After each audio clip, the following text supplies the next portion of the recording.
I've been thinking a lot on what to write about myself and the history of myself. And it is perhaps one of the most complex tasks I possibly ever faced in my life, period. And because I lived such a varied life, I changed so much over the course of my life. And there were so many aspects that I was involved in that it becomes very difficult to give a linear expression to my background and history.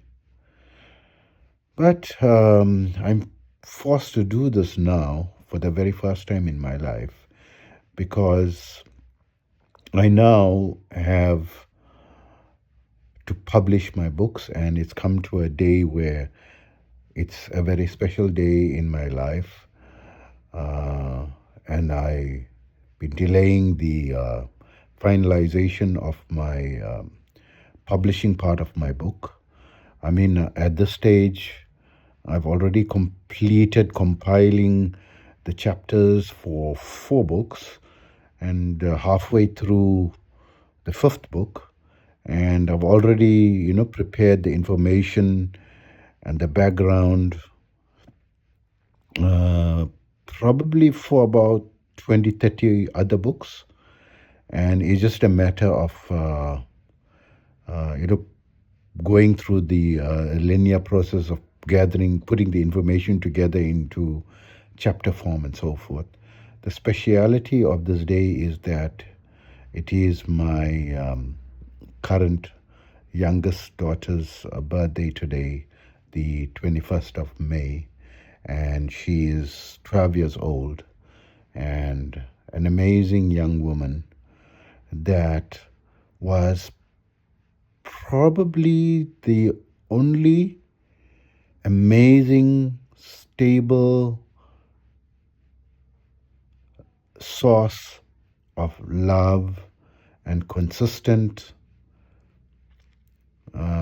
support in my life from her very childhood.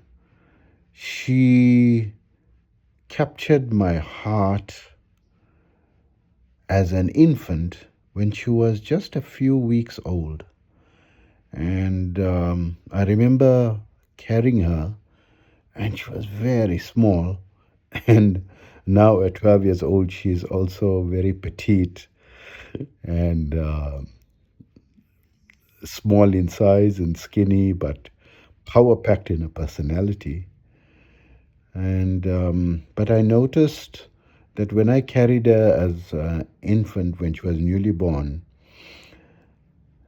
there was a very distinct feeling of love emanating from her. It seemed to be like a little pulse and emotion that pulsed from her chest into mine, and that amazing feeling of love, and it felt like a bond between me and her, and it really captured me. So she was not someone who is very clingy or very expressive, but always, was stably communicating with me from the time she was very small. And due to business and my extensive traveling life and challenges with entrepreneurship on an international basis, and many logistical problems that one is confronted with in the modern world when it comes to, uh, you know, um, establishing international businesses and so forth. We were not gifted to be living together from her childhood, But I'm so glad that she has been growing up in a very stable environment in the home of her aunt and uncle in Morocco. And to this day, now is 12 years, we never broke connection or contact on a regular basis. We normally communicated at least once a week. And this has been consistent through very challenging periods of my life as well. And just a gentle, conversation with her and ending in a exchange of, you know, loving goodbyes and telling her that I love her, and she tells me that she loves me too. And I send her a kiss over the phone, and she also sends me a kiss back. And it became like a standard practice, over the 12 years. And never once was there any negative incident where any behavior or action or word from her side was harmful or painful to me. And as you would learn from my life, it's been like a massive roller coaster of incidents, dreams, philosophies, people coming in and out of my life with absolute zero stability, except this one person. So, since it's her birthday, and I've been putting off, finalizing the preface and the introduction and about the author section, and finalizing the cover and planning it for weeks on end. So I decided today that I would do it because of the importance of this day, or the special importance of this day, due to this one singular person who, up to this time, has been the most amazing part of my life. And she probably would never know how amazing she was, or even currently is in my life. And I've told her many times that I love her so much, and that she is the most important person in my life. And she probably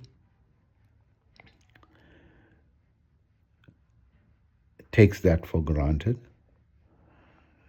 because she's still very young and obviously not very philosophical at this stage, or I don't expect her to be philosophical.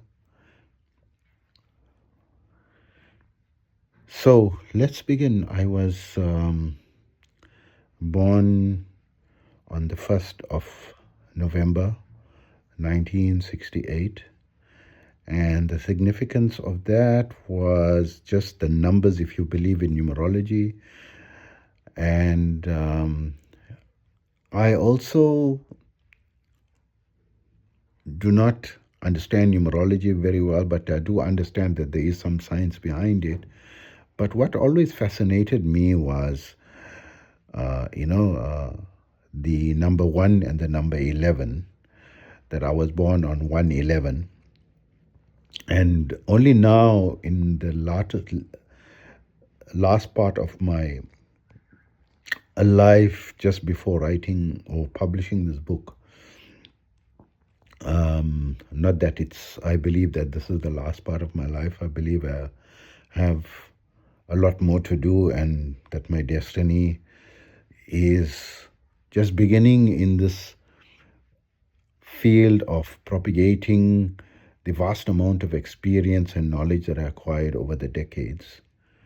And it's just a new beginning for me at this stage. But the 1 in 11 always fascinated me, and it's like triple one or 111 and 111. So it holds some amazement for me, and I don't know if there is any amazement in it for the regular people or even for the numerologists for that matter. And when I consider the year in which I was born, in 1968, so usually we refer to the year as the last two digits, right? That we're born in 68. But since the change of the centuries, the first two digits now become important to denote which century, we were born in. So the significance of 68, that I searched for religion so deeply, and it was a vast study and a hunt until I came to Islam and found solace in it.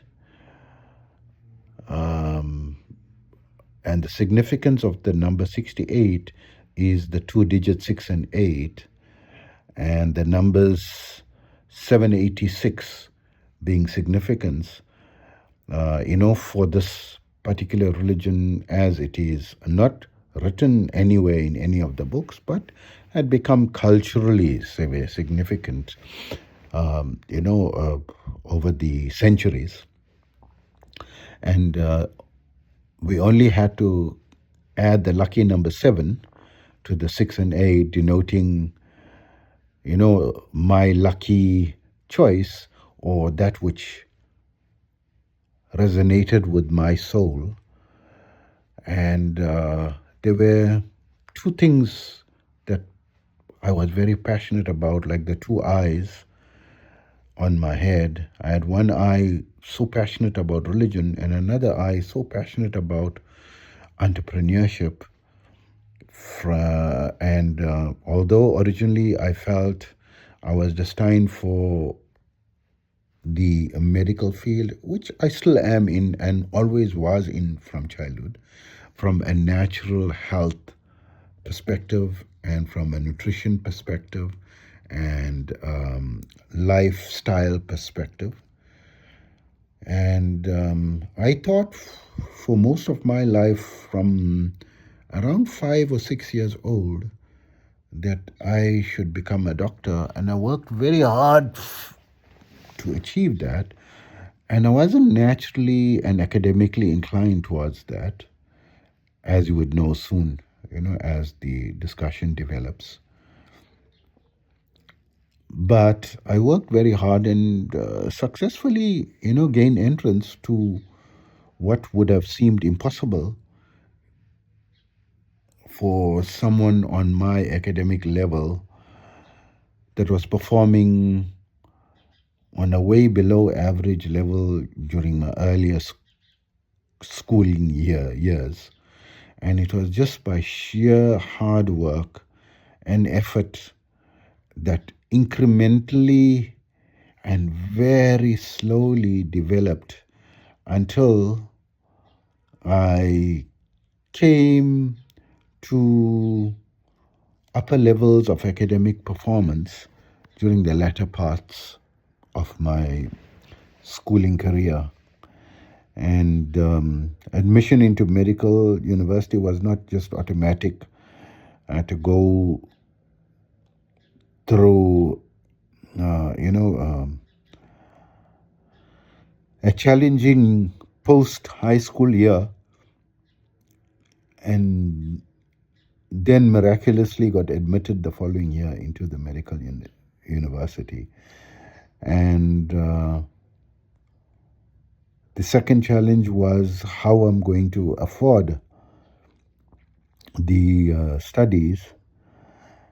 And And although my mother said I should never worry about that, and that she would make every means possible to ensure, that my studies were paid for, and my father was also in a position to be able to financially foot the bill, although possibly with a little difficulty, but it wasn't,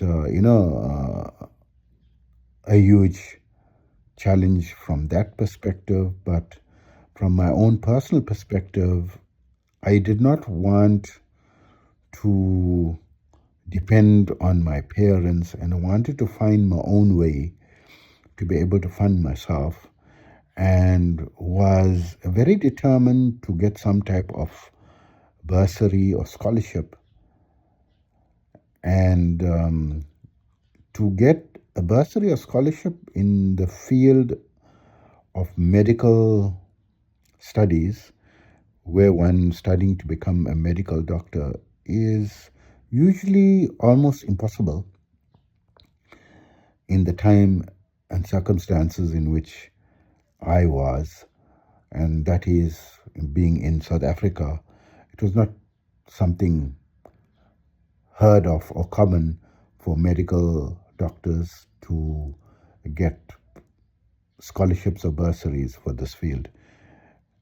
But miraculously, I won the most prestigious scholarship available in my country for a field that is not known to ever receive any bursary or scholarship. Was truly a miracle.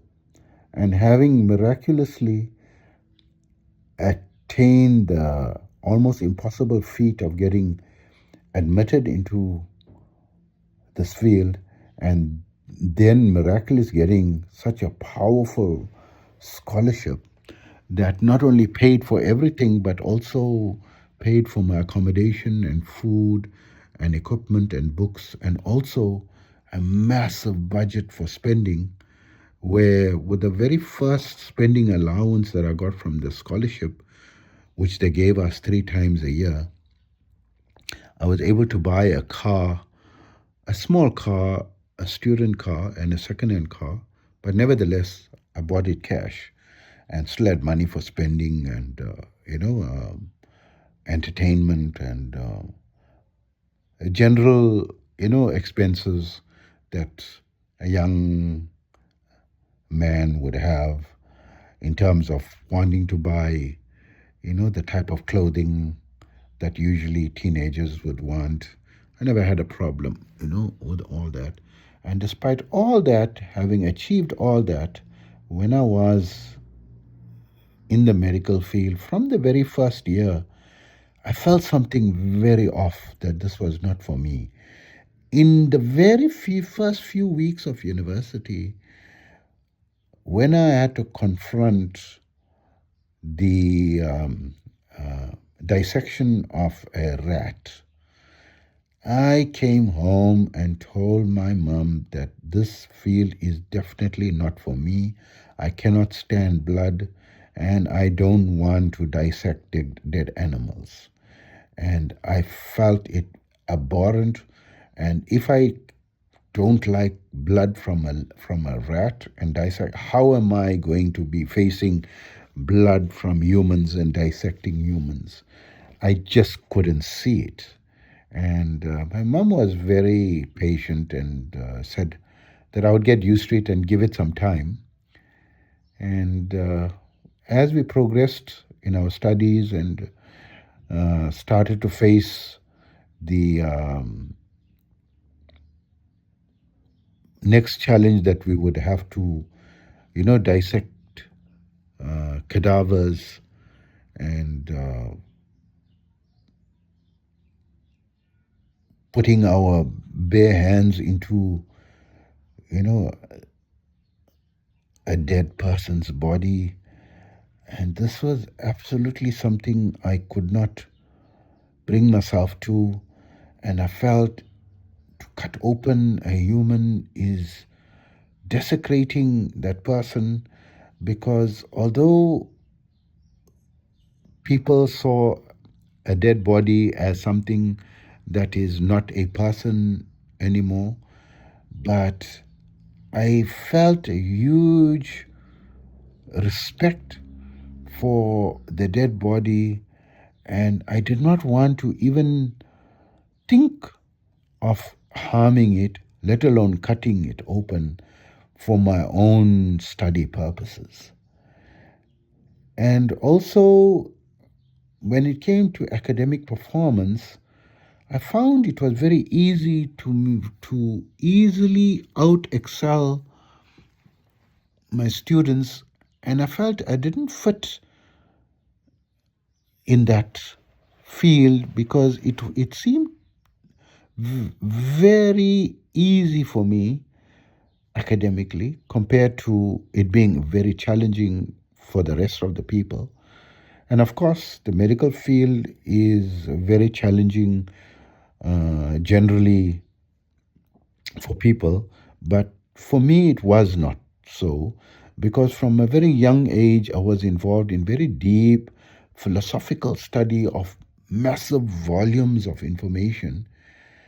And there was one feat where I had to study for a analytical chemistry final exam, and I had not attended any classes during that year, and I had to just study from an 800-page textbook, and I passed the exam having only 48 hours to prepare for it.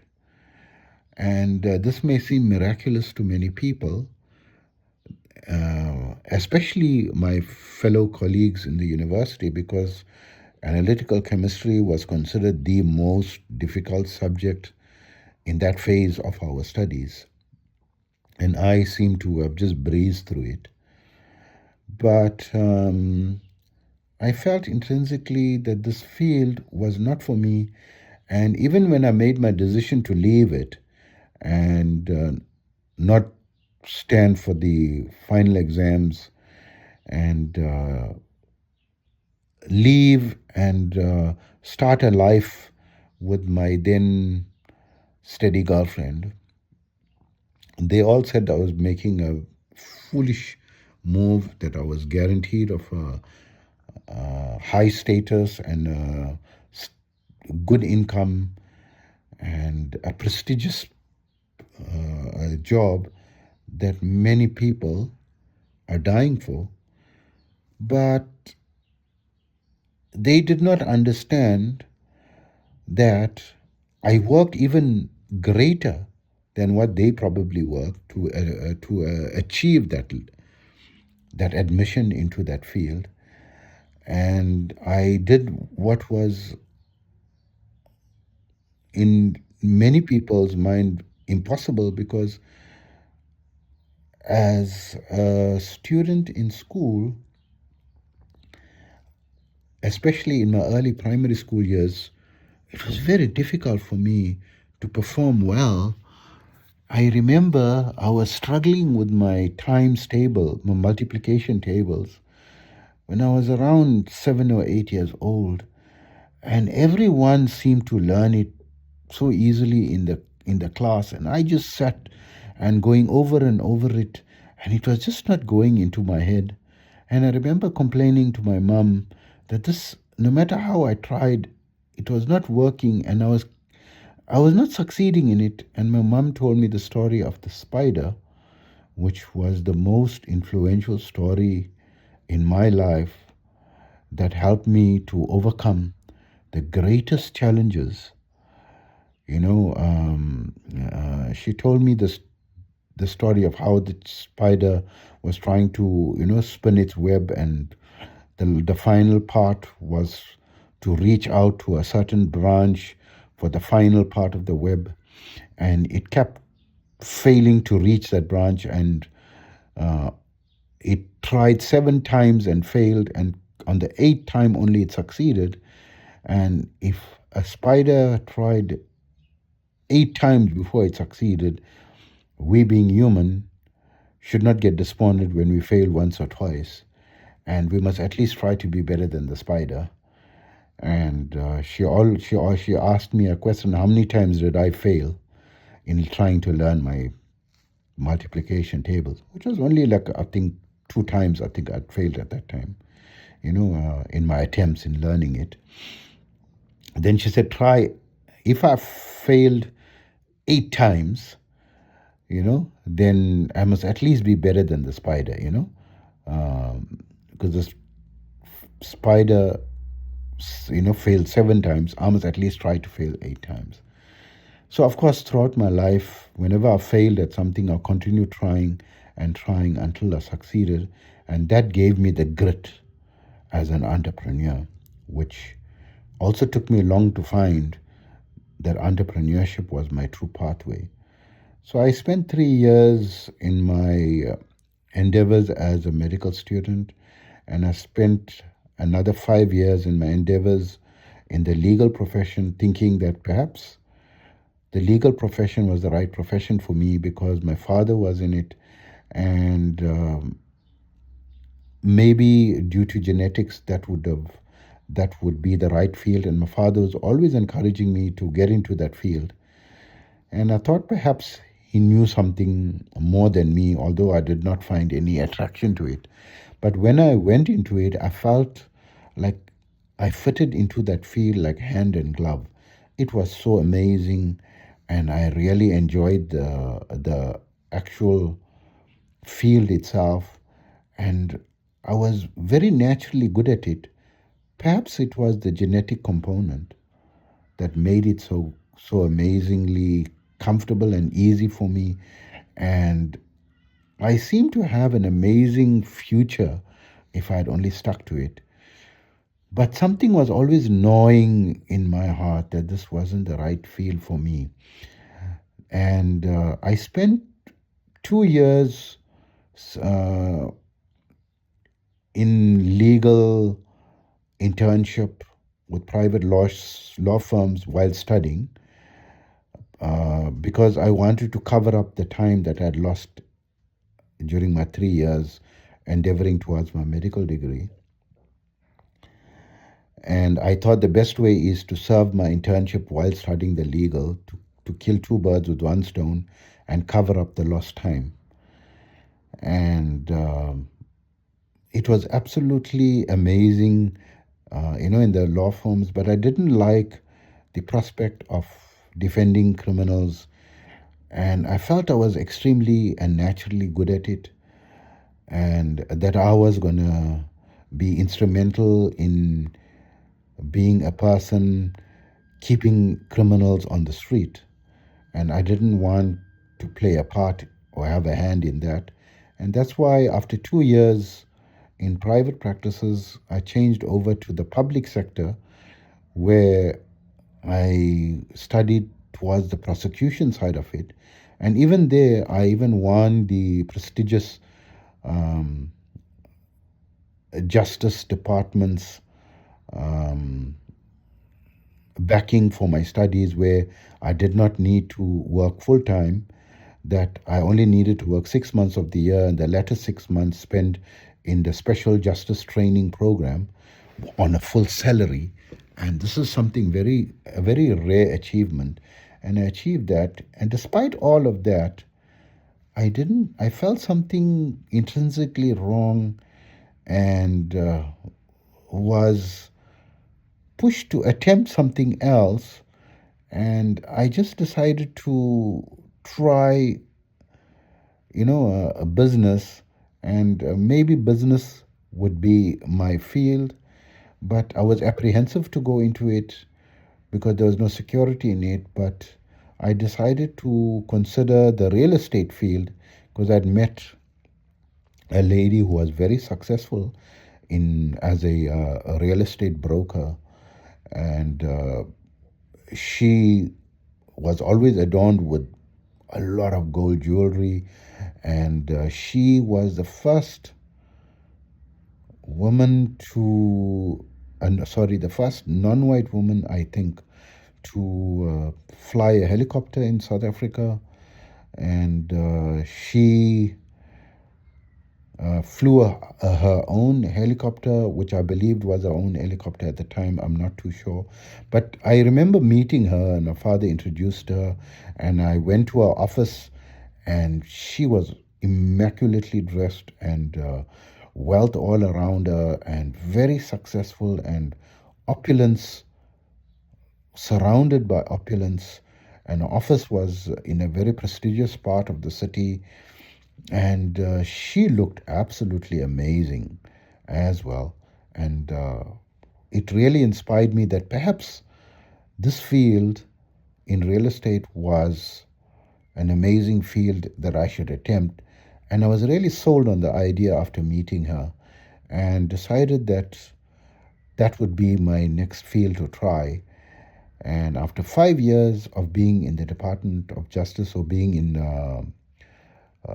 the legal profession, I decided to plan to move to that field of real estate whilst I was in the legal profession.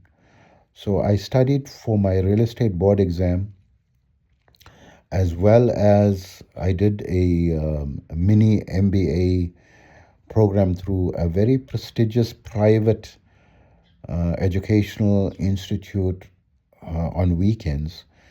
And I found it very exciting, studying business subjects, and it came naturally to me,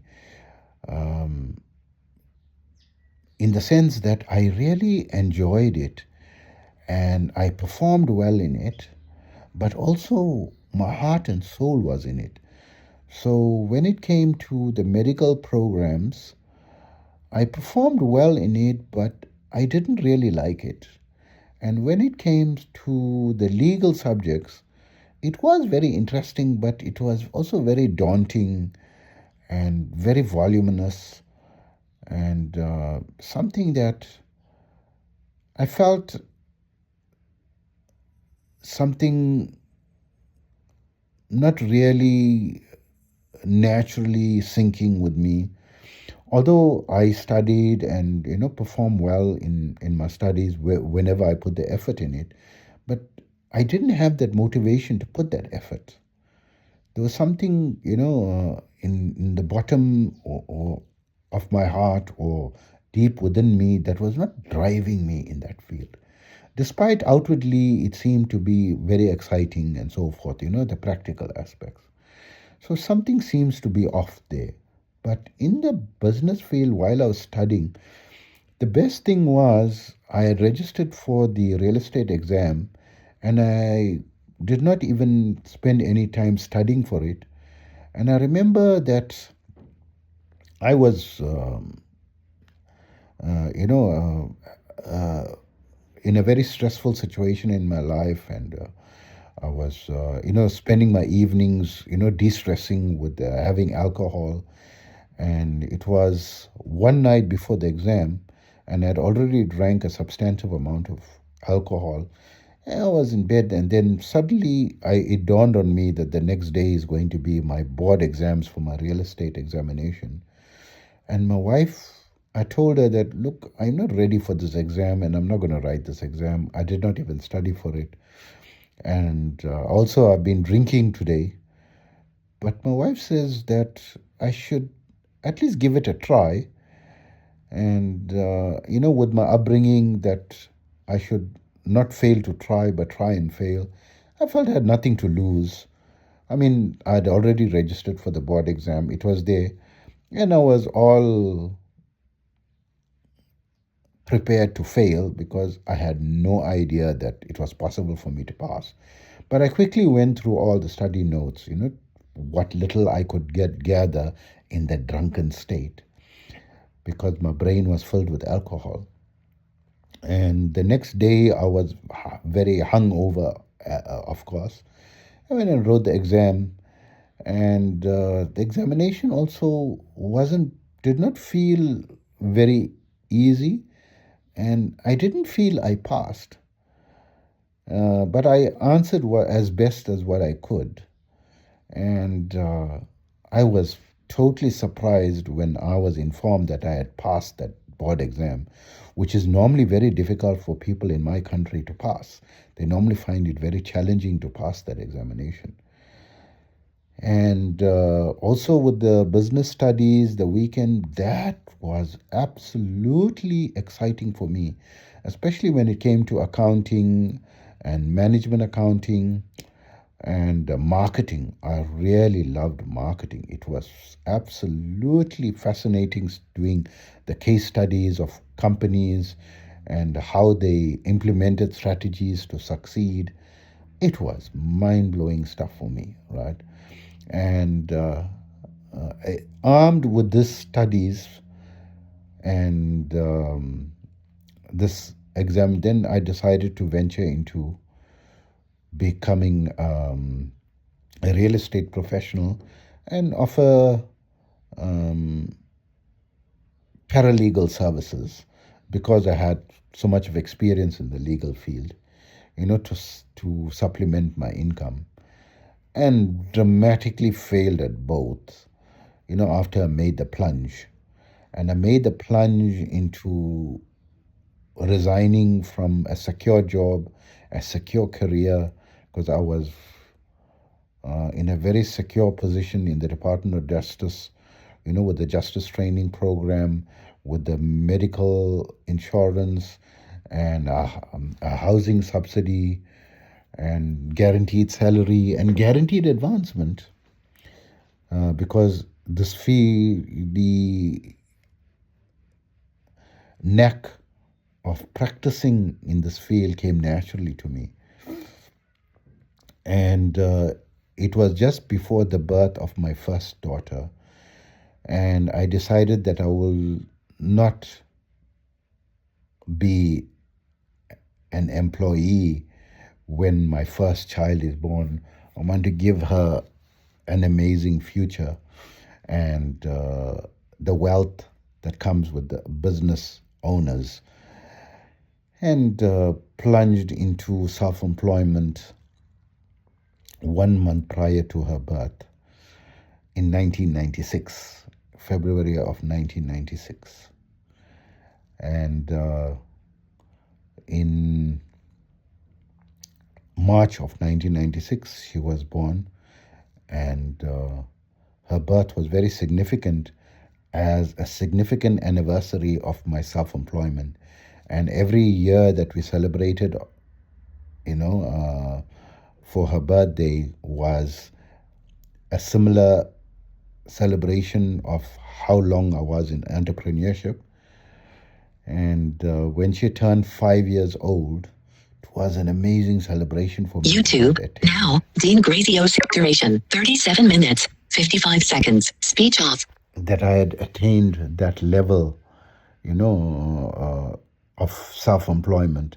So coming back to the self-employment part, it was a massive challenge. But from the very first day that I decided to improve my sales skill and join a sales company and they taught me cold calling, it slapped me in the face fully that this was the most enjoyable thing of my life. I found my calling, and it was the cold calling, going door to door, door knocking, and struggling to make a sale. And even the few sales that are made, it didn't get financial approval and get zero income, for months, almost zero income, for months on end, and trying to supplement my income, with other part-time jobs and delivering pizzas and selling toys door to door and selling all types of products and other programs and mathematics programs and selling cutlery and selling crockery and bedding and curtains and vacuum cleaners, and you name it. I was trying to sell it and failing in all of that, but barely making a living income. And I struggled like that for 6 years with an average income below that of the lowest paid employee in the country, which was my opinion at that time because I earned so little that I didn't know anyone was earning less than that. And I continued that challenge and that struggle, um, and trying to maintain, living expenses, putting food on the table, being able to meet the rent expenses and so forth, and working very hard. But in that 6 years, I spent a lot of time trying to upskill my studies in sales, doing every possible self motivation course and sales course and business studies courses that I could find. And despite all what I was doing, I was absolutely not succeeding. But the knowledge base and the experience was building. But one thing was sure, despite the low income and the struggle, I was really happy in that field. I found that inner peace and inner happiness in my soul, despite struggling for income. I felt, at least I was happy in my soul. And although it was difficult to maintain a marriage under those financial circumstances, but I was so happy in my heart when I was working. And when I tried to be employed in another company during certain stages when I was absolutely almost zero and being forced by society to take on a job, I absolutely hated working for others. And although the income was stable and so forth for small pockets of time in between, I resigned because I was happier, in sales and trying to make money on a daily basis. And so I struggled for 6 years until I one day found the right combination, I suppose. But the turning point was finding the Tony Robbins 30-day course, which I borrowed money to get it, and I was listening. It was in tapes that we put it, cassette tapes that we had to put in I put it in the car while I'm going for my sales job and, cold calling and driving from one place to another. We spent a lot of time, commuting, traveling by car from one customer to another, from one appointment to another appointment. So I had a lot of opportunity to listen to that 30-day course each day, multiple times. And in that very month, I succeeded in earning the highest income I ever earned in that 6 year period. Although it was not a lot of money, but it was much more than what an average person got paid, probably in multiples of what an average person got paid. And I managed to buy so many things, little things that I was always dreaming of over that 6 year period. Little small things, little CDs, little toys for a train set for my son, and the CD sets and the books I always wanted to purchase, and so forth. And all these little toys and, toys for boys type of things, that I always were wishing for. I bought it one shot, and all the music CDs that I wanted, and all one shot, in that first. And the following month I doubled it, and within a 6 month period, I think I earned about 10 times that first month's good income, in conjunction with the office automation company. And I used that money to as a capital to register my limited liability company, and to be able to focus full time on my passion in real estate, which, although I was failing abysmally, was still something I wanted to stick to. And eventually I contracted with a developer company, mainly to learn what is their strategy. And they were a failing company, but I implemented some of my, sales skills and a formula, and it just started to work for me. And I was very consistent and was able to sell, houses from month one, suddenly, and surprisingly. And I used that formula in my own business, and started to earn very well, and got great stability and reach the peak of the residential real estate field for the over the next 4 year period. So 6 years of absolute struggle and 4 years of absolute amazing income. I lived the life of luxury that I always dreamed of and what many people dream of, and the reason why they want to become self-employed.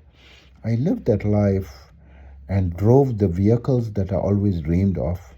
I had 5 luxury vehicles in my property. I lived in my dream home with the dream family, a wife, 2 children, swimming pool, and the picket fence, and an amazing dog that I still remember to this day.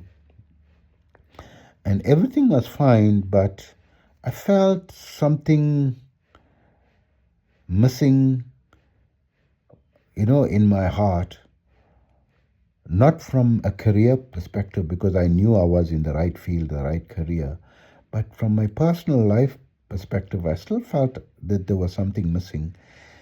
And throughout this period and this process, from childhood, I was very interested in spirituality, religion, and yoga. So I left the part about yoga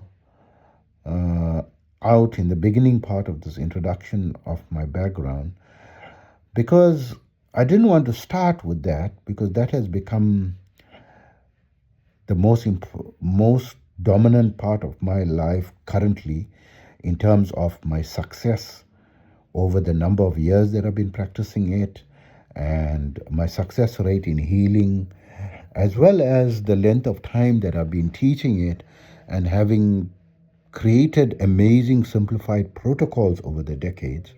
But that wasn't my pure focus. It was just something that came naturally and incidentally in my life. And I didn't think that I would end up being so consistent in this field. I thought it was something normal to exercise, and it was just that I was interested in yoga. I didn't feel I was someone, very good at it, but I was very interested in studying it very deeply from a very young life.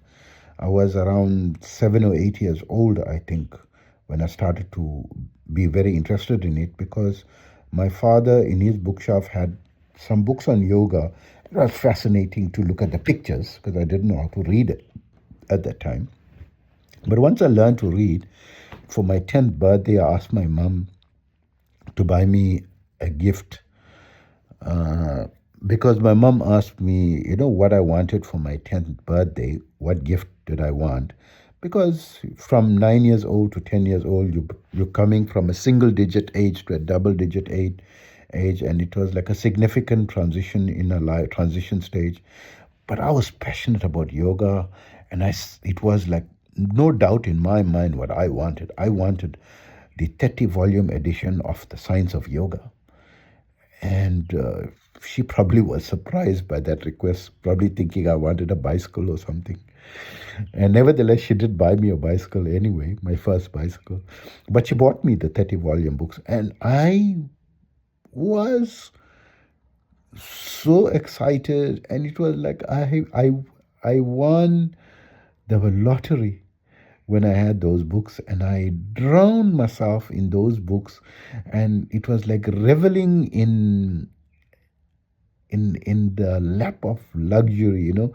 It was so amazing, it was so fulfilling to read every line of those books, and it seemed like it was endless, volumes of information, and I didn't want it to end. I was very passionate about the subject of yoga, meditation, saints and sages, and I asked my mother to purchase me a lot of other books, in the field as well, which was very amazing to study, the different philosophies in the Hindu culture, that the yoga science came from. And it was very fascinating. And since I was in South Africa and not from India, so it held a fascination from external perspective, because we were growing up in a westernized country and in a westernized culture, and where access to this type of information and knowledge was not a default level. And I was very passionate about practicing it, and I used to practice it regularly and really struggle at it. But I found I started to become better at it, and I joined a yoga class. It was free yoga classes on a Friday evening, and also I joined martial arts because I wanted to go into martial arts because I loved martial arts movies. So on Mondays and Wednesdays, I went for my karate lessons, and on Friday evenings was yoga lessons. And this was from around 10 or 11 years old that I went for the formal lessons. And within a 2 year period, because I had the science of yoga and was very passionate about practicing it on my own, at home, and studying it very deeply, I excelled in the postures during the classes, and also excelled in my background knowledge on the subject matter. So the teacher felt that he should hand over the class to me, and he said I was more competent than him and I should run the class.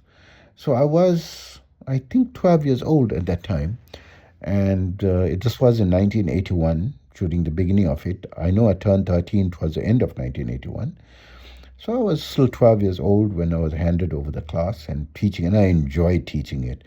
I was very passionate about teaching it, and whoever was in the class were really motivated with my style of teaching because I used to talk very passionately about every posture and the benefits of yoga, and I had so much of knowledge in it, and that it was very inspiring, for whoever attended the classes.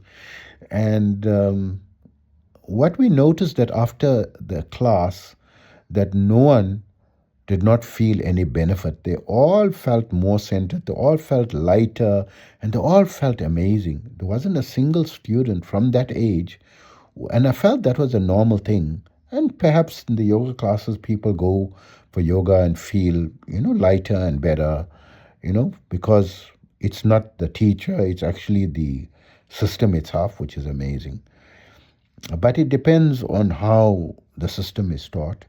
And the good fortune was that I didn't have formal training in it, but just self study in it, from a singular course, and just daily and regular practice.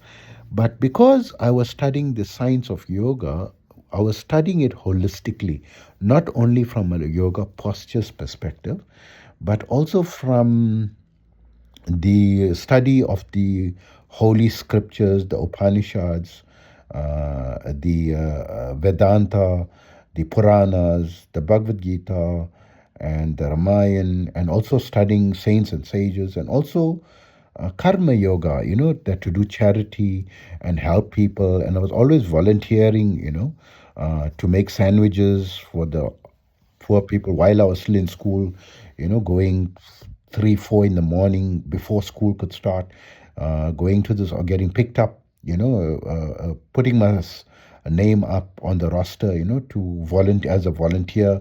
And when they were building orphanages or other ashrams, I volunteered in the weekends and so forth, to help and to go and clean the roofs of, the ashrams. And I always knew that to help people and to be helpful at home, and do the gardening and learn to paint my own house, and to scrub the floors, at home. I used to help my mother to scrub the floors, and to learn to be helpful, from a young age to everyone, whoever needed help, to try to help them. So, and also attend prayer services where my mother attended, but also other religions, respect all religions, and uh, s- focus on studying what the other religions were about. And I remember when I was 15 years old, I decided to also fast the Ramadan month, together with the Muslims. And I successfully fasted that entire month, without failure, without missing a single day. and took the fast opening and closing times from my neighbors who were Muslims, and just followed their guidance and fasted that entire month and so forth, and respected the Christian religion, and being coming from a Christian country, learned a lot about the religion of Christianity as well, in addition to Hinduism itself, and grew up like that, and that being a very instrumental part, because from the age of around 5 or 6, I had no doubt that there was a God. I believe that there is a God, from that age. And that if there is a God, this must be the most important thing that one should try to find, because He's the one who created us. Isn't the one who created us and created everything that exists? Isn't that something important to understand who that is, and to find who it is, and to find a way to meet Him face to face? Isn't that an important endeavor? Is what I thought when I was around 5 or 6 years old. And I was very passionate about self-realization and God realization, and I wanted to know that if there's a God, I want to meet the God, meet Him face to face, and ask Him directly, what is it that is our goal in life? Why did He create us, and so forth, directly from Him. And that was a very deep passion of mine throughout my academic life and career life and family life and business life, and going deeper and deeper. And once I remember I went for a weekend retreat, a 3-day retreat, to a temple or ashram where they were trying to teach us their philosophy and their practice. And it was something that captured me. And they taught us a mantra to chant, and they gave us a free set of rosary beads, which I used. And I started chanting, and I felt an amazing feeling, like a blissful feeling from the first day, that was mildly growing in my heart region. And they said this is what we're supposed to achieve by this chanting, but it influenced me much greater than others. And I was around 19 years old at the time, and I was fascinated by this field, and I got very deeply involved in that philosophy, because of the feeling I got from day one. And I maintained the daily practice of it, even after that 3-day period. And that feeling, mild feeling of ecstasy, grew to an intensity where I felt unconscious in the samadhi experience within a 2-month period of starting it, right? And I had no idea of what I was experiencing. I did not know that that was samadhi, although I learned it theoretically. But I thought samadhi is something that one attains in meditation, not in chanting a mantra. And we were chanting it with walking, right? And standing, and not sitting in a cross-legged posture and so forth. And when I felt unconscious, I was chanting in a bedroom during the December holidays, I remember. Um, and I just felt unconscious, and there was no one around, because the bliss feeling overtook me. And it was not very comfortable feeling, I remember. And whenever it used to come to that level where I knew I was going to become overcome, so before I fall unconscious or become overcome from it, from that day onwards, I just stopped and waited till I was normal again, and continued the chanting at a later stage of that day to finish the minimum number of counts. And I didn't want to get involved in being a full-time monk or something like that, because I was told that I have to be self-supporting from the age of 18. And I was interested that if I'm going to become a monk, who's going to support me? And what if I find out that the monastery life is not for me, after 10 years of being in a monastery? And I felt I needed to develop a career for myself and be self-supporting while keeping my religious pursuits as a part-time obsession, but it was an obsession that filled my waking hours and every spare pocket of time. And I studied very intensely multiple religions and multiple things, and grew from there, both in business as well as in my yoga practice, which I kept it on the side but kept developing it. Went through various major accomplishments in that field of meditation and breath work and so forth, and found easier protocols out of necessity, because business is very taxing. There isn't many hours that one has to practice yoga and so forth. So I try to find shorter, easier ways and practical ways while living a normal life, family life, and an entrepreneur life is very difficult. As you know, I struggled 6 years with multiple jobs, trying to make ends meet, and to keep a religious practice and a yoga practice in the background was something that I needed to find easier and shorter ways. And that's how I found shorter and simpler protocols. And I made massive progress, surprisingly to myself. I didn't think of myself as some great yogi. I just felt something, it was something I was very passionate about. I didn't think that I'm someone worthy of note or someone worthy to write books or information, which I'm now writing prolifically. Because I felt myself to be a below average person always. I felt myself to be below average academically, below average in business, and below average in yoga or spirituality. But due to my passion in all these fields, I my results were way above average in all of them, way above average in academics, way above average in terms of the income levels and the successes I attained, and way above average in terms of the milestones that I achieved, in the yoga meditation sector. And if I look back now, I myself cannot believe it. And I still really don't believe that I'm special in any way. I don't ever call myself a guru or a teacher. I always considered myself like a coach, in teaching yoga. And whenever I teach yoga classes, I didn't teach it from a perspective of authority, but from a perspective that I'm practicing and I want others to practice together with me. And I'd like to teach them how I practice, from that sense.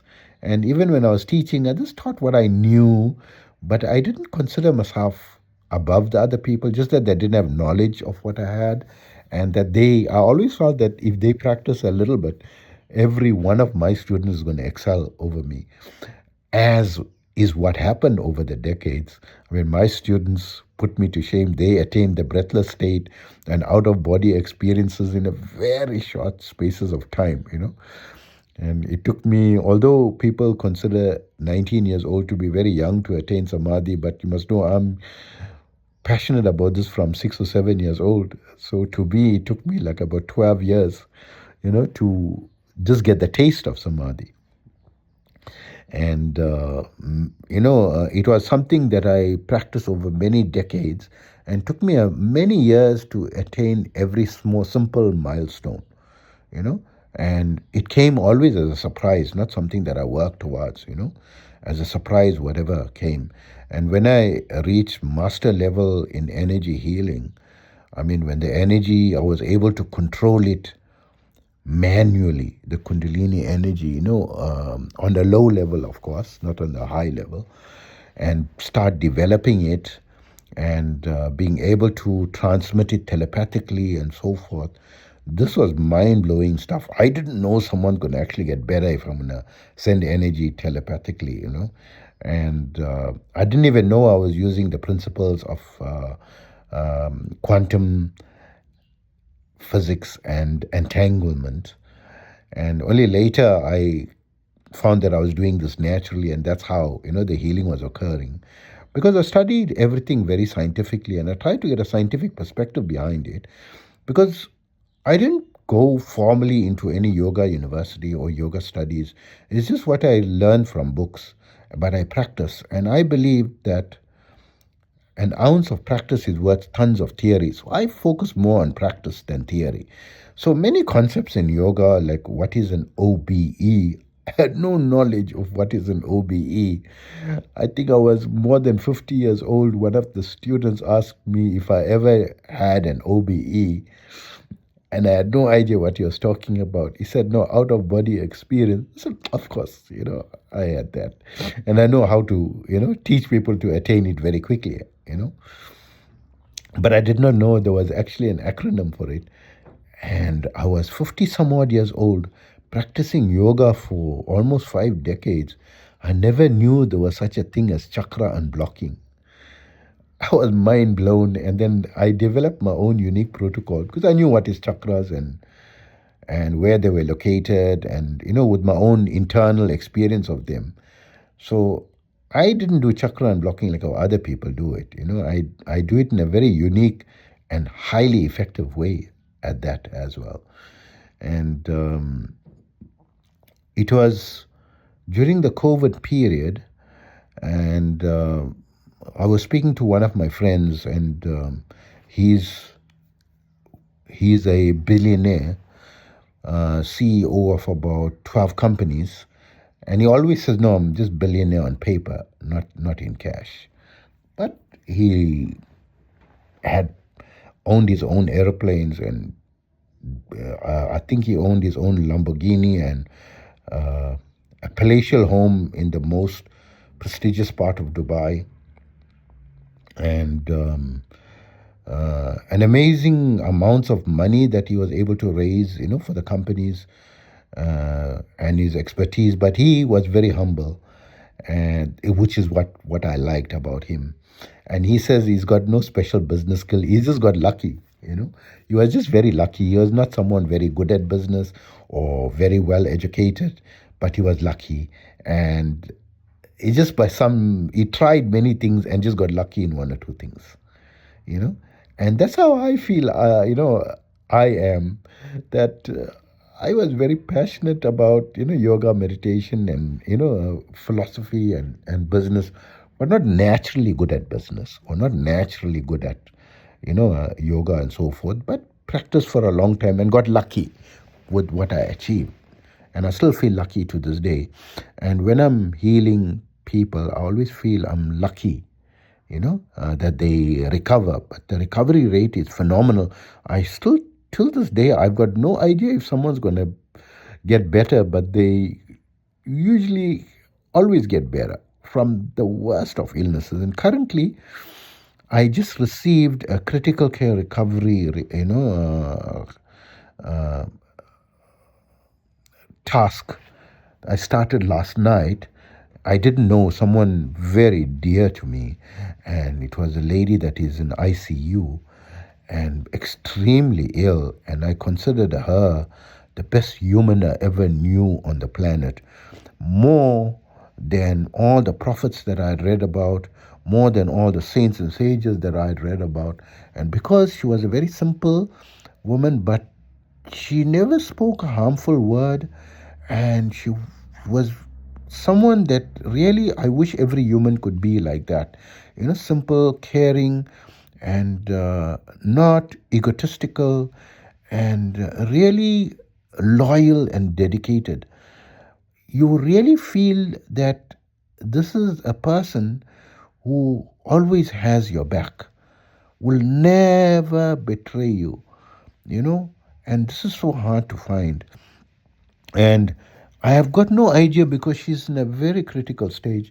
So when I heard the news that her kidney is completely collapsed and she went into hospital, for a heart surgery because her heart is collapsing and she urgently needs heart surgery, and she's kept in ICU because a kidney, it was found that there's too much of water in her body and it was not going out, and they could not operate on her with, they have to drain the water out, and it's now 11 days later and there's no improvement. And I said, no, I mean, I'm a specialist in critical care recovery and terminal illnesses.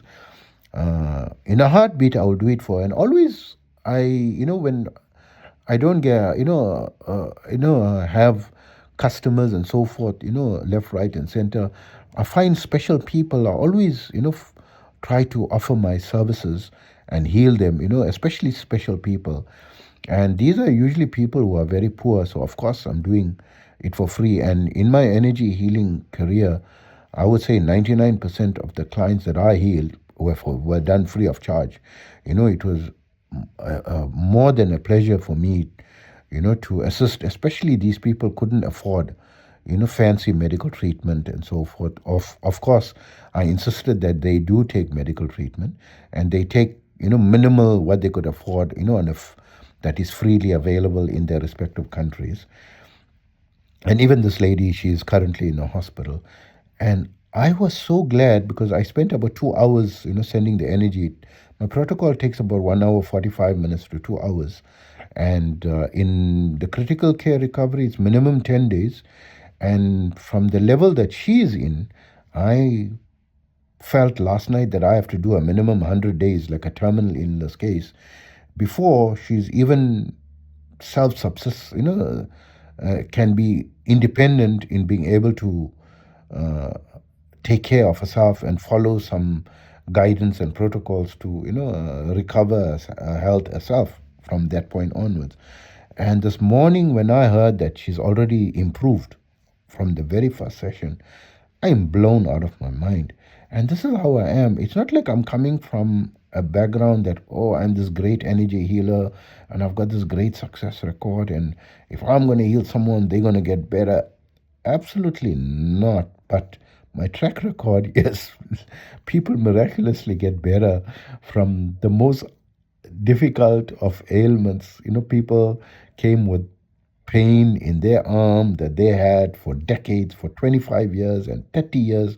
One Russian lady, she had a pain in her arm for 34 years. She went for all types of treatment in various countries. And I said, no, I can try to, I think I can get rid of it, because she didn't believe. She said, okay. And I didn't even charge a lot of money at that time, but she felt it was too much. Of course, typically Russian, every $1 is, important. It's just part of the culture. They don't waste money. And she was surprised. In one session, I completely removed the pain in her arm that was there for over 30 years. And I'm even I'm still amazed to this day. With every story, amazing story, it's like an amazing story for me. Even myself with my own health. I mean, there were very serious issues that I overcame. I had 3 major heart attacks at the age of 38, and the doctor had given me 6 months to live because I was insulin dependent diabetic at the time for 10 years, taking 5 insulin injections for a 10-year period. And the insulin was not working despite me taking the maximum dosage. My sugar levels were deteriorating, my blood pressure was worsening. I was on chronic blood pressure tablets and on insulin. And when I got my third heart attack, they said I need open heart surgery. And I decided to use natural protocols, focus on dietary protocols, because I was always like exercising and following my recommended diet and so forth. But there seemed to be something else in my life that was affecting. And that's what the doctor told me, that I'm following, all the dietary protocols and the exercise protocols, but something else in my life is affecting me negatively, that's causing me to deteriorate in my health. And I felt at that time it was a very stressful marriage that I was in, and that I needed to extricate myself from that situation. And within 2 weeks of extricating myself, my health markers started to improve. And then all my efforts, my natural efforts, in my lifestyle, interventions and all started to work, thereafter. And I completely recovered from my heart problem, and I was off medication in a very short space of time. And now, I was 38 years old at the time, and now I'm 57 years old, and I still don't have any heart condition or diabetes problem because I'm very careful with my diet. Although I have a sweet tooth and I love having a lot of sugary stuffs. I keep it very occasional. And generally, even now, for the many years, I'm on a very clean diet. And I won't consider or wouldn't want to be considered as a vegan or a whole foods plant based diet person or a raw whole foods plant based person, but 99% of my diet is raw whole foods, plant based. But I don't like to say that meat or the thing is is bad for you. And on occasion, there's no problem for me to eat it. And my students, I don't advocate they become vegetarians or anything. I just ask them to add more healthy, nutritious vegetables to their diet. Keep 70% of the plate from healthy plant-based sources, and as much of it raw instead of cooked, and to rely on natural foods like to try to avoid processed or highly processed foods and so forth. And I love exercising and fitness, not only yoga. I've always maintained fitness protocols, and I'm although I'm 57 years old, I'm very fit. And during the COVID period, uh, that I lost my eyesight, of course, in May of 2023, which is around 3 years ago now. It's now May 2026 when I'm recording this information. So my doctors, they done every possible test to find out what was the cause. Because I didn't just snap lose my eyesight. It took 6 months to lose my first eye, and then another year and a half thereafter to lose the second eye.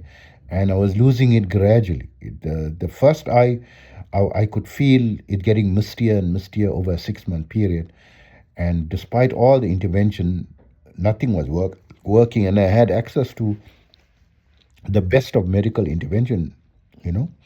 And I thought I had at least still had one eye. I first lost my left eye, and in my right eye, when I started to lose it, I always felt I'll be able to reverse it because I have this amazing energy, and I felt my energy can heal my because I healed so many things in my health.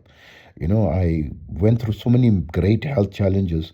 I mean, I'm no longer insulin. I don't take any medications. I will never say I'm not diabetic, because once you diagnose diabetic, you're diabetic for life. But I don't have symptoms of diabetes, and I eat healthy, and I've been off diabetic medication now for, wow, from 38 years old. Now I'm 57 years old. It's difficult for me to even count, because it's 12 plus 7, 19 years, almost 20 years, right? That I'm off these, any or all medications. There's no medications that I'm taking for this period, right? And very fit. I mean, I can easily do 5,000 crunches, 500 push-ups, and 1,000 squats, right? Which is my fitness protocol. And I do my yoga practice daily, my mindfulness practice, and so forth in pockets of time, because I'm so busy with my content creation right now and so forth.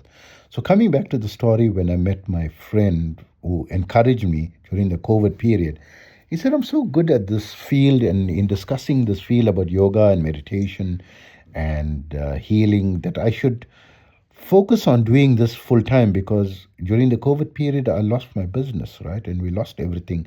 I had to rebuild my business again. And he encouraged me, and he asked me why didn't I do it full time. I said, because there's no money in it. And at that time, after becoming successful for 10 years in residential real estate, I went to Dubai to learn international real estate and focused on commercial real estate. And really, I didn't think of myself as very good at this, but became number one in my field of commercial real estate brokerage, my field of specialization. And I earned very large amounts of money,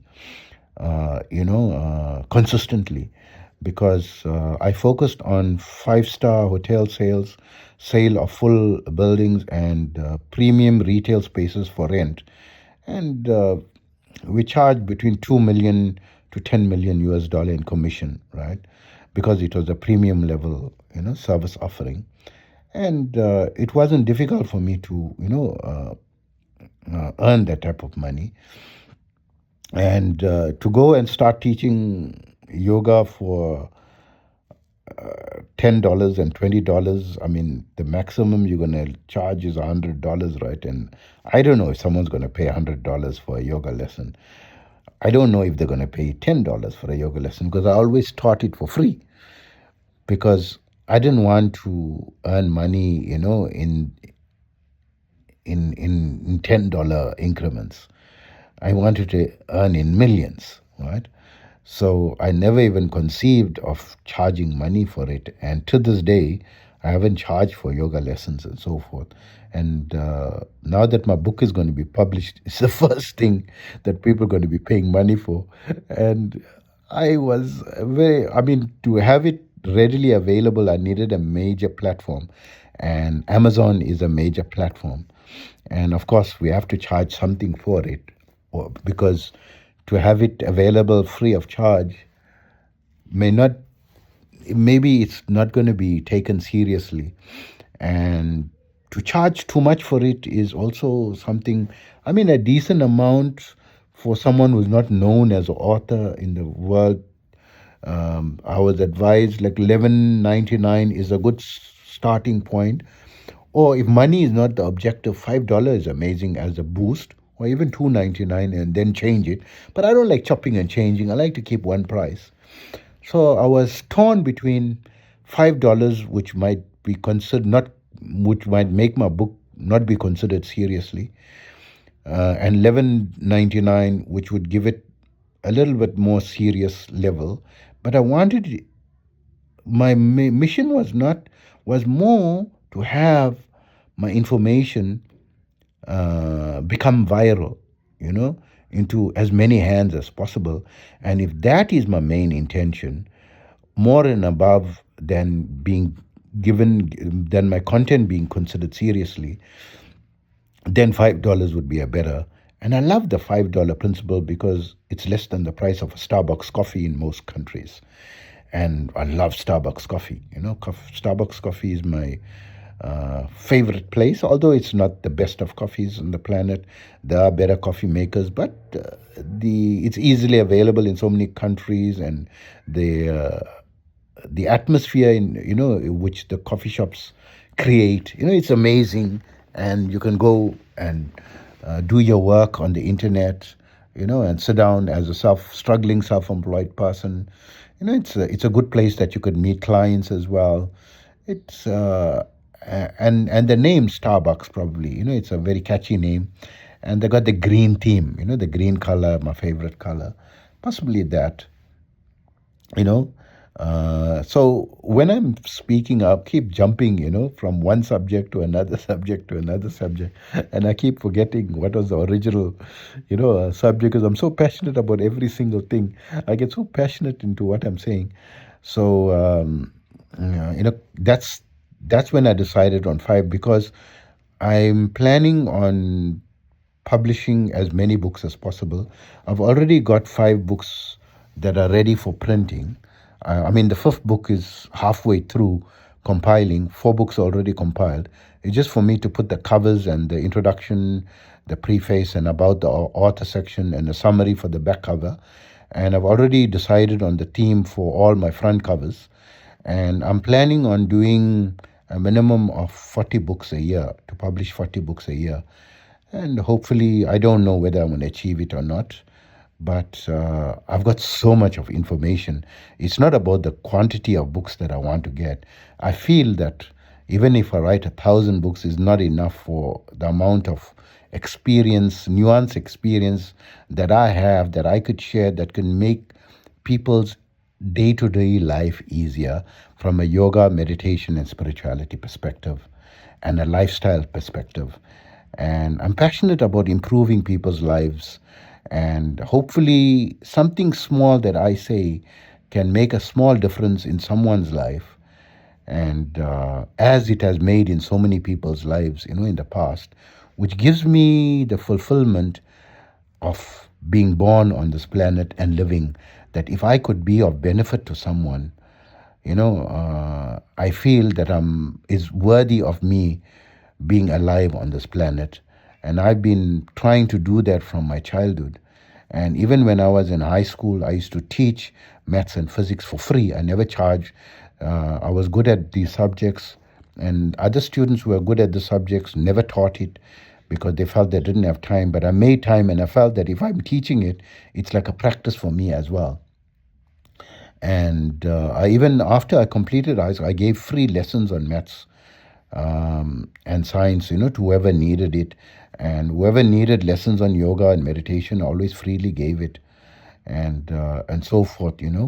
So there's a lot of information that I have that I learned from my experience, from the spirituality that I want, to get out there. So at this stage, I've already created 950 videos in my YouTube channel. Um, and I think it's only just over 7 months. On the 24th of August last year, I started my new YouTube channel after 3 years of failing. I've been trying and trying and trying because I had the challenges of going blind and trying to get people to assist me and not succeeding, but I kept to it. The one good thing about me, why I'm successful, is firstly, I'm not successful automatically, but I keep trying and trying and trying, and eventually I become successful. Like with the real estate sector, I tried for 6 years, and eventually became one of the most successful people. From the biggest failures in real estate, I became one of the most successful people. And from probably the most below average person in school, right, in primary school, to become one of the top students, in the class, and to be one of the top, students in university and in academic performance. It's like mind blowing for me. I can't believe, even that I am that, and I always consider myself below average in all these things. And so I've already created 950 videos. So, but it's been long coming. I've been passionate about distributing my knowledge that I gained over the years. And about 25 years ago, I drafted a lot of information that came to about 30 volumes, but I deleted everything, from my computer because I felt I'm not yet ready, and the information is too philosophical and not practical, for everyday people, that it's going to get lost among the academic books. And maybe some professor is going to refer to it at some point, but it's not going to really intrinsically, help the people or the masses at large.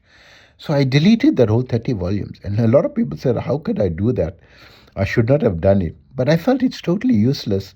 What's the point of having created 30 volumes? And I'm not happy with it. But now I'm very happy with what I create. With every video that I listen to, I feel, oh my God, it's so amazing. I even like listening to my own videos. I'm the number one fan of my own channel.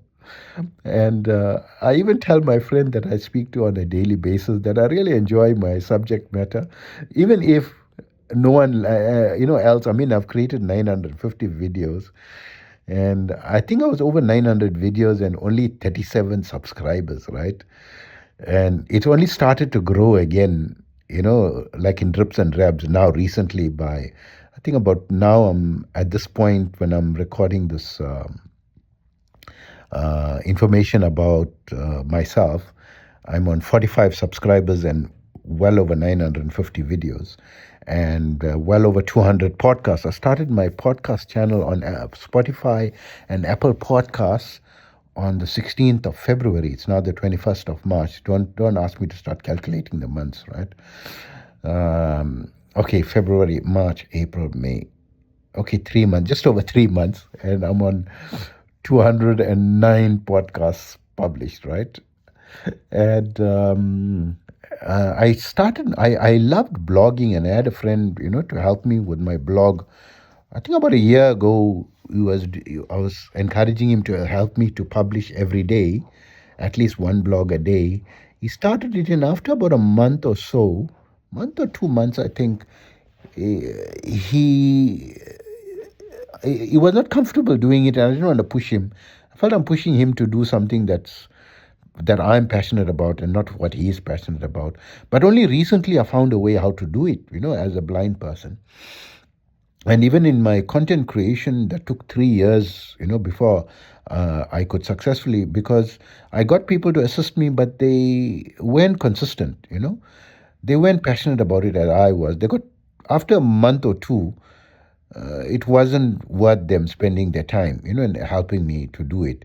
It wasn't something that they were passionate about, and they kept leaving. And so there's two other channels that were starts and stops over the last 3 years. That's the one channel has got about 29 videos that I still got it on, and the other channel has got about 30 somewhat videos as well, which I will do deep dives on them, because I wouldn't delete that information. I believe no information that I created should be deleted. I still keep it. But just giving the background, I mean, I'm now, it's not that I'm someone very successful or the thing. Yes, I've got a history of success behind me, but it's over a lot of determination, probably encouragement from the original story by my mom about the spider who tried 8 times, right? Which has been a driving force in my life in the various successes. So 6 years to become successful in real estate before I became successful for 4 years in a row. And then when I went to Dubai, I think I struggled 9 years before I started to be successful. 9 years of struggle, barely making money to pay the rent. I mean, I was always in arrears in my rent. And, during that period, and I didn't know how I miraculously put money together to buy food. And I was always worried that I must not starve to death. And I purchased food in bulk, the cheapest food. I used to buy tuna cans in bulk and stock them. I had enough stock, cans of food and so forth. Although I don't like to eat canned food, but in the event I have no food, at least I had some canned food, that I would not starve to death, and so forth. But survived, and then became, which I consider now still the number one commercial real estate broker in my sector, because I'm able to get access to the largest number of five-star hotel owners in the Dubai region than any other broker, in that country to date, and also have the highest consistency of getting approval for premium retail spaces without breaking the law, right, in the Dubai region. To this day, which I don't think anyone can break my record to this day. And the only complaint from customers is that they don't want to pay the fees, that I charge, but take it or leave it, is my philosophy, because they have to pay what it's truly worth. And even with my critical care recovery and terminal illnesses, my fees may seem to be a very expensive fee, but you have to understand the target market that I'm used to. I'm comfortable dealing with business owners and successful business owners. And usually these people are multimillionaires and billionaires. And this sector, people who are worth $30 million or more in cash in the bank in the world, there's over 500 million of these people, right? And it's not that I'm after money. Whether the people pay me or don't pay me, if I don't get a single paying client for the rest of my life, it's not going to be a train smash for me, right? I'm not after the money. So if they don't, so this is why I'm also usually successful, because I work very hard, and I am so passionate about providing, although I'm very successful in offering my energy healing services, but I still practice on a daily basis on improving my levels. On a daily basis, I'm one day, every day that I'm alive, I'm that much better in my healing potential than the previous day. I'm improving, passionate about improve, because I still feel I'm not good enough, So I keep improving and improving. And when my friend told me I should do this full time, that this is a very good field. There are people who are making billions in the yoga and meditation sector. And I didn't believe that this sector you could make a lot of money, that of course there's a lot of competition in it. But I believe that this is my passion, which definitely it is, right? There's no doubt about it being my heart and soul. And I felt when I lost my business during COVID period that I got sufficient experience as an entrepreneur that I should take my entrepreneur experience and put it in my passion and drive it forward, that if I use that experience in my passion, that I will be able to spread a message worldwide to influence a lot of people's lives positively, through just my sheer passion. And I can promise you, to reach this level of 950 videos with only now today 45 subscribers, I'm passionate about going, and that's why I decided, I thought I would be, I'll go viral very soon, because I was doing like 5 to 10 videos a day, which I'm still doing 5 to 10 videos a day, right? And I would become viral, and each topic is viral, and I believe every single video has got important information, but not interesting to people. But I said I'll continue, because eventually, with the sheer numbers and the sheer effort, I'll become successful. And I did not want to start a podcast or do, a blog post, or even consider writing books. When I started this on the 24th of August, I thought the YouTube videos would be enough, because I felt books is not the way to go. The modern method is watching, videos on YouTube, because everyone is dead scrolling. So create short videos that are 10, 15 minutes, 5 minutes, and no more than 20, 30 minutes. And the longest my video is around 59 minutes. I don't think I ever went above 1 hour. That's very rarely, right? And maybe less than 10% are 45 minutes long. Most of them between, trying to creep a lot of 1 or 2 minute, videos, and 7 to 10 minute videos, and 15-minute videos, and 30-minute videos, because I felt these bite sizes is what people can chew to make it more appealing. Because, I mean, I can go to a 100-hour philosophical session, and no one's going to, it's going to appeal to a very small market sector, not to the majority. So coming back to the story, when my friend was speaking to me, he's a billionaire. And I was said, okay, I think I'm ready to make this. And I decided then, when the advent of COVID, to do this full time. And it's now 2026, 6 years later. If you count 2020 as well, it's 7 years. And I've not made millions. If I only focused on, I've got commercial properties that I could focus on. There's one property that I know is in a prime part of Dubai, that I could sell it for 100 million dirham cheaper, right? Than what it can ever be sold. And who wouldn't want to? And I already know where the market is, but it needs a lot of work and effort before you finally close the deal, right? And it will take my attention away. My commission alone would be around 150 million dirham, which is around 35, 40 million US dollars, right? Just from that one sale. In the last 7 years, for sure, I would have sold multiple of these type of things, and be living a very comfortable life, not struggling, with the donations of and the borrowing money for just to buy food, right? And my living expenses can't even meet my living expenses, and trying to get this passion off the ground. When I found that my videos were not working, I decided to start the podcast channel. And to date, in the last 3 months, I've got over 200 podcasts. I think I had only 3 listens, but many streams, over 1,000 streams. But I think only one subscriber, and that subscriber is me, in Spotify and podcast.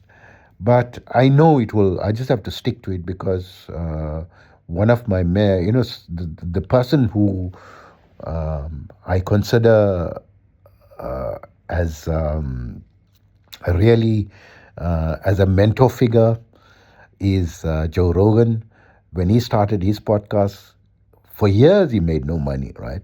But at least my information is going to be there as posterity, even when I'm no longer, alive on this planet. It is electronically available. That maybe one day someone in the future, after I'm dead, that they may find my content and change their lives, right? And of course, there are many people viewing my videos and they're listening to it. And I was struggling to even get 200 views in a month, and I was so amazed to see my views growing in this particular month. It was growing from 200 somewhat to 300 to 400. I reached 500, then 700 views, and 900 views. Wow, I was so amazed to see that. Today I saw in this month, that the views are coming, and I'm really excited about it. So this is basically my background, around it. And even in healing myself, the serious things in 2018, I had a massive overall breakdown, nervous system collapse, and I almost died. I lost over 20 kilos within a 14-day period, and I was an average 34-inch. I was firstly a 46-inch waist for as long as I could remember, until I had my 3 heart attacks. And then after, I extricated myself from the relationship that I was not happy with. And of course, no negative connotation to her. She was an most amazing person. But just that it's not working out, between me and her, doesn't mean that that person, she's one of the best people on the planet.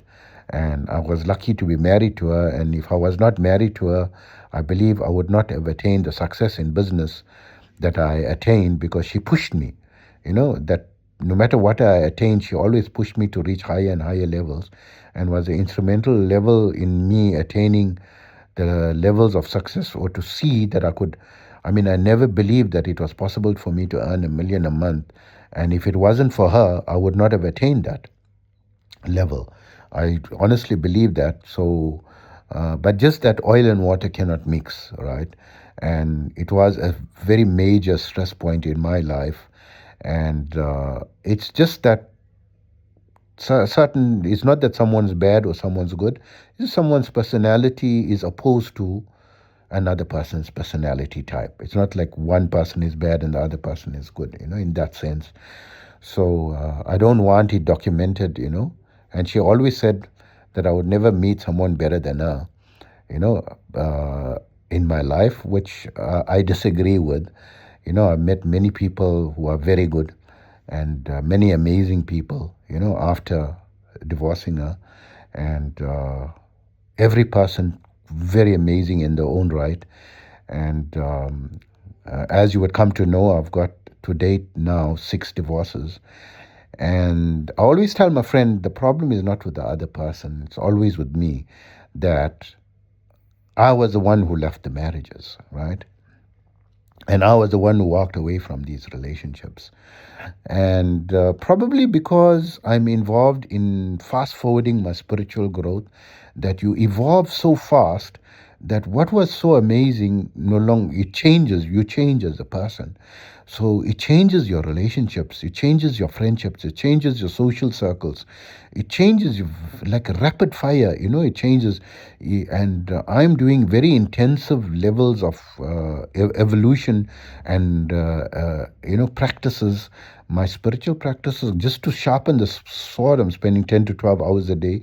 And people always say how I'm spending that amount of time in spiritual practices and still run a business and do so much of content creation, creating videos, 5 to 10 videos every day, creating minimum 2 to 4 podcasts daily, and 2 blog posts daily, and 2 chapters to my books daily.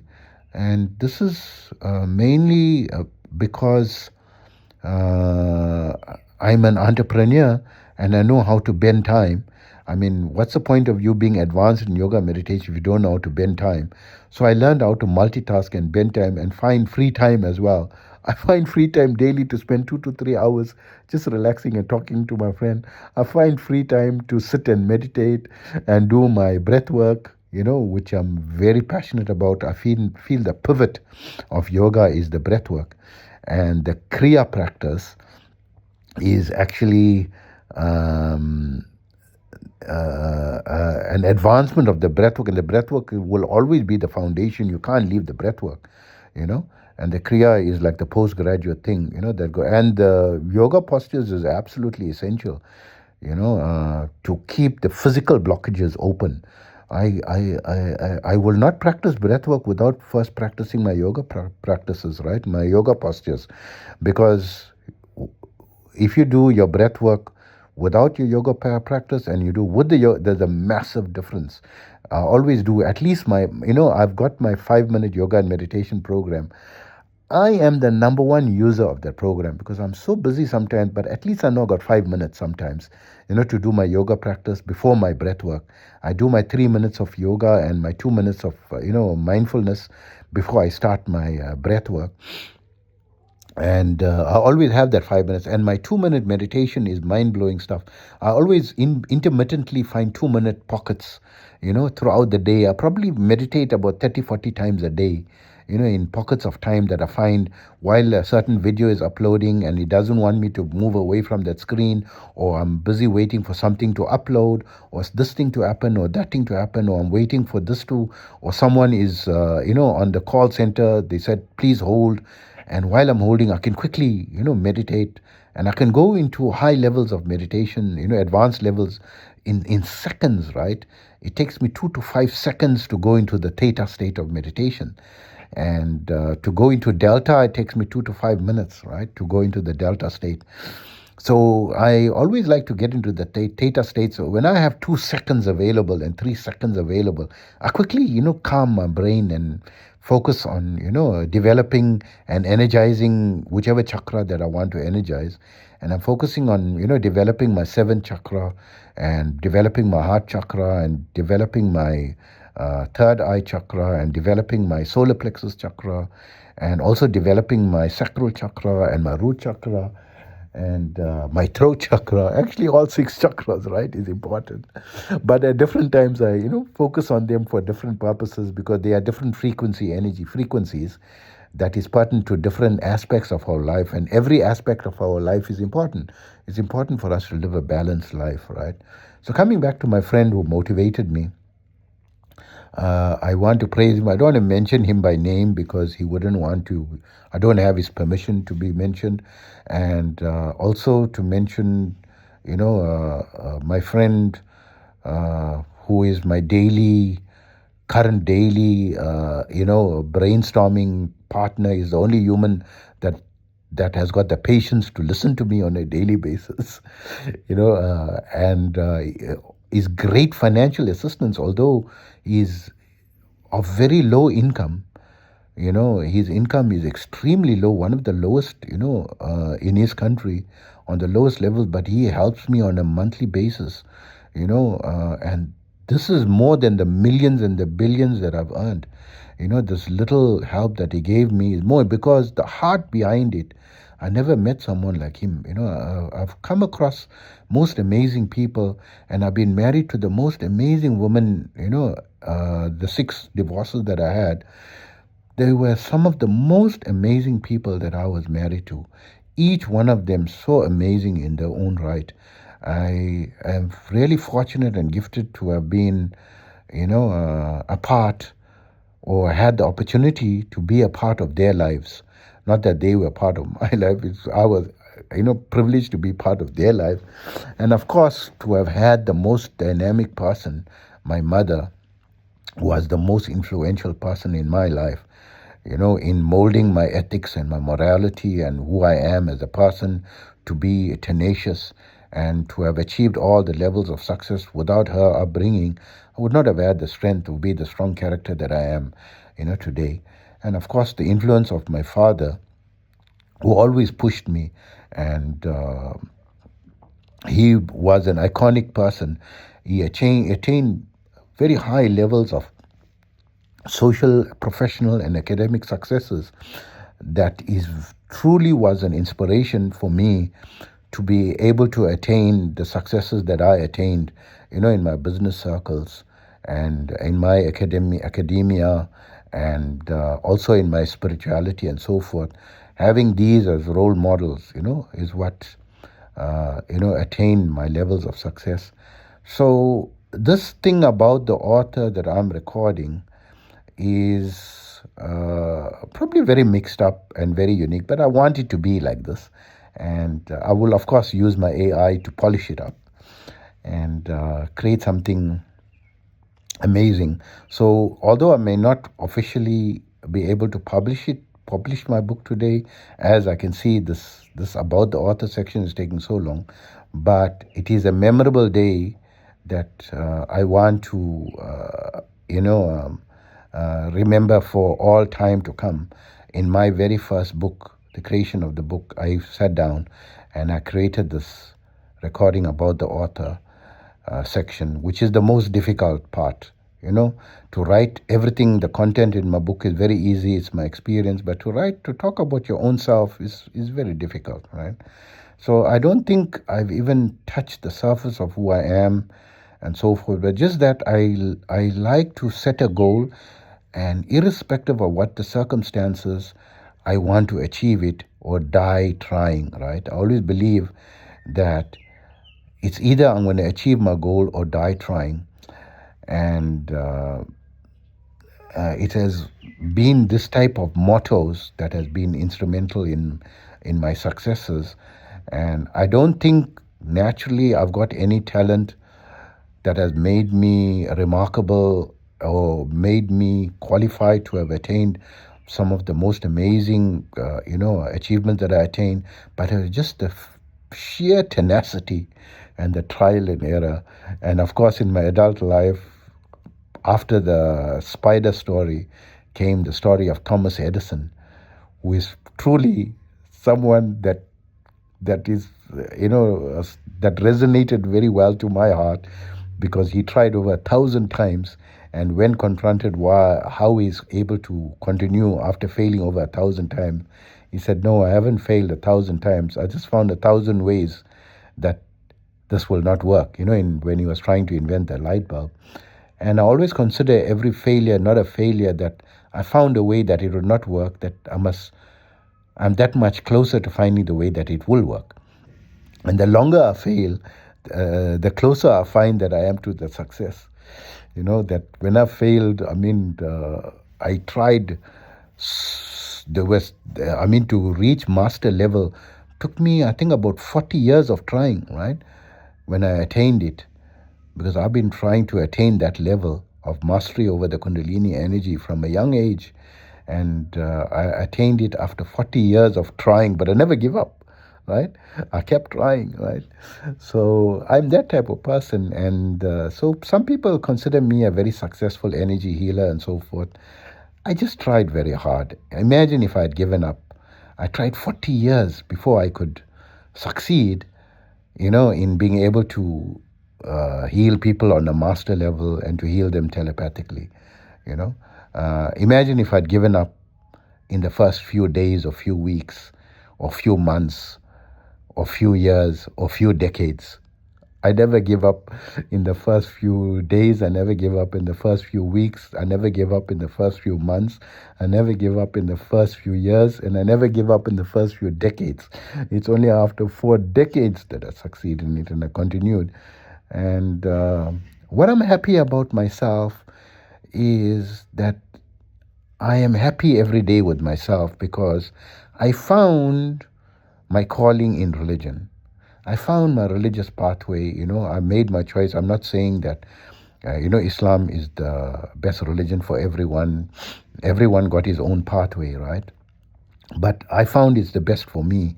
And it was really a turning point in my life when I found, religion in my life. But I never had doubt on spirituality, that there is a creator, someone that created everything that exists, right? I never had a doubt that everything originated from some point, right? So I respect the scientific communities as well. And I'm not saying that there is a persona God or that there is no persona God.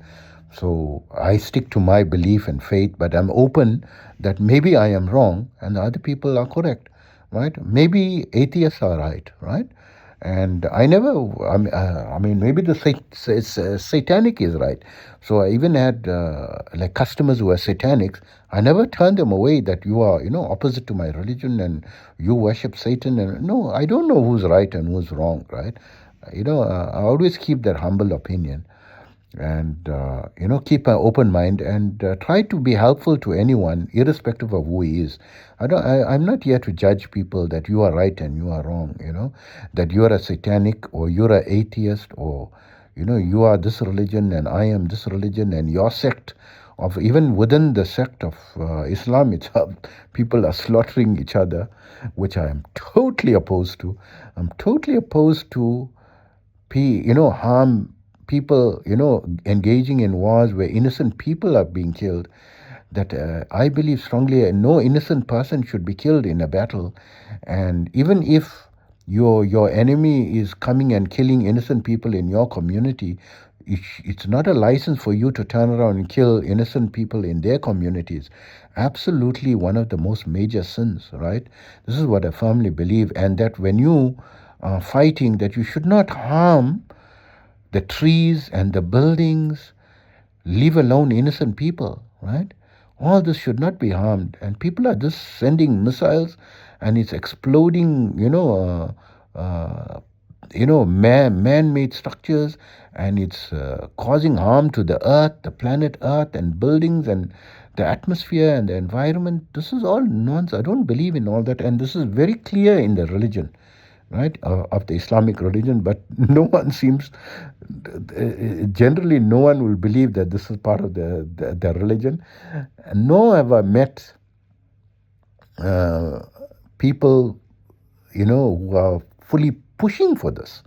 They all agree, yes, in Islam, you should try to save a life. Saving a life is like you saved all of humankind. This is in the Quran, right? So a lot of people say, how can I risk my life, in terminal illnesses, right? And I can die. Even now, I started this critical care recovery for this most special person that I consider the most important person that I ever met, and the most amazing woman that I ever knew. Not only woman, I won't say woman, but she happens to be a woman. But even among men, I don't know someone better than her, and I consider her, I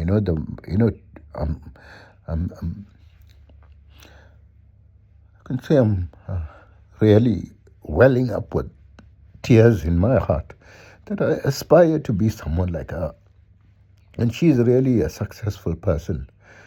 And I wish everyone could be like that and the world could be like that, where everyone loves each other and wants to help each other and wants to be of benefit to each other.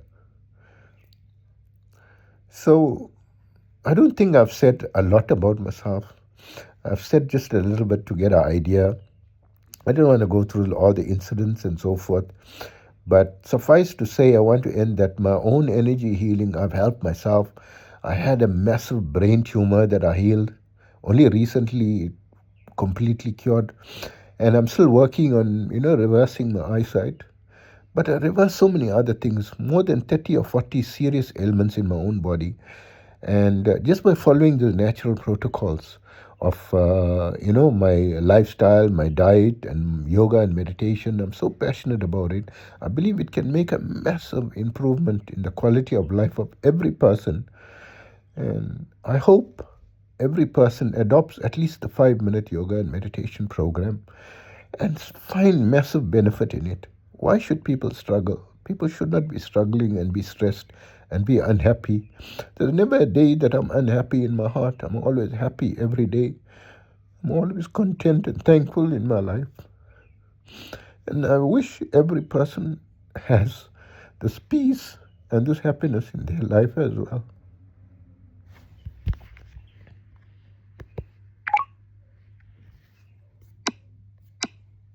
Speech on. Transcription button.